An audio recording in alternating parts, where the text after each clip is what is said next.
حضرت ابو محذورہ رضی اللہ تعالیٰ 15 سال کے نوجوان تھے. رسول رحمت صلی اللہ تعالیٰ علیہ وسلم مقام جارانہ پہ تشریف فرما تھے جو حنین سے واپسی پر. تو ظہر کا وقت ہو گیا تو نبی کریم علیہ السلام نے سیدنا بلال حبشی رضی اللہ تعالیٰ عنہ سے فرمایا اذان پڑھو. حضرت بلال نے اذان پڑھی تو 3-4 نوجوان بکریاں چرا رہے تھے. انہوں نے حضرت بلال کی نقلیں اتارنی شروع کر دی. حضرت بلال کی نقل اتاری تو جوانوں میں جوان تھے حضرت ابو محذورہ رضی اللہ تعالیٰ عنہ. تو آواز بڑی پیاری تھی.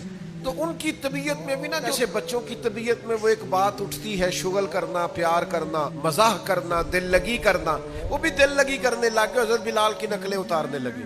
حضرت بلال کہتے اللہ اکبر اللہ اکبر تو وہ بھی کہتے.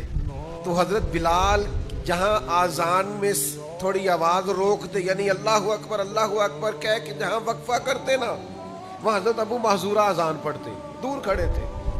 بس کرم ہو گیا ان کی آواز حضور کے کانوں میں پڑ گئی. تو اذان مکمل ہوئی تو نبی کریم علیہ السلام نے حضرت مولا علی شیر خدا رضی اللہ تعالیٰ عنہ اور جناب زبیر ابن عوام رضی اللہ تعالیٰ عنہ سے کہا نوجوانوں کو پکڑ کے لاؤ. وہ چاروں کو لے آئے. حضور نے فرمایا کون پڑھ رہا تھا اذان؟ تو چاروں ہی چوپ بولتے کوئی نہیں، جواب ہی کوئی نہیں دے رہے. تو یہ تو کریم محبوب ہے نا، حضور کو تو ساری حکمتیں آتی ہے نا. کریم فرمانے لگے چلو باری باری اذان سناؤ. ایک نے اذان سنائی تو فرمایا تو جا، دوسرے نے اذان سنائی تو فرمایا تو جا، تیسرے نے سنائی تو فرمایا تو جا، چوتھا نمبر حضرت ابو محذورہ کا لگ گیا. انہوں نے اذان سنائی تو فرمایا تو بیٹھ جا.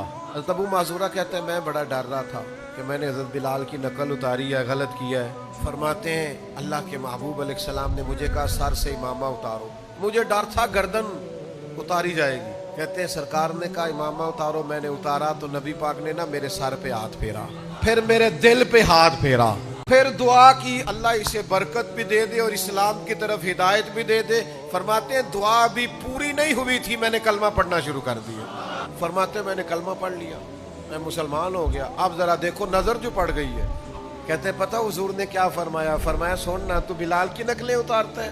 یا رسول اللہ بات دل لگی کی. فرمایا سن پھر بلال مدینے کے مؤذن اور آپ مکے کے مؤذن. فرماتے ہیں میں بکریاں چرانے کے لیے گھر سے نکلا تھا، میں بکریاں چرانے آیا تھا، مدینے والے نے خانہ کعبہ کا مؤذن بنا دیا. مجھ پہ محشر میں نصیر ان کی نظر پڑ ہی گئی. سے ثبوت نہ پوچھو میں تھو، اے بھلا نظر کرم قد ہوئی. اے میں جانا یا دل بر جانے، اے غیر نہ جانے کوئی. مجھ پہ محشر میں نصیر ان کی نظر، میں بکریاں چرانے آیا اور میں حرم مکہ کا مؤذن بن گیا.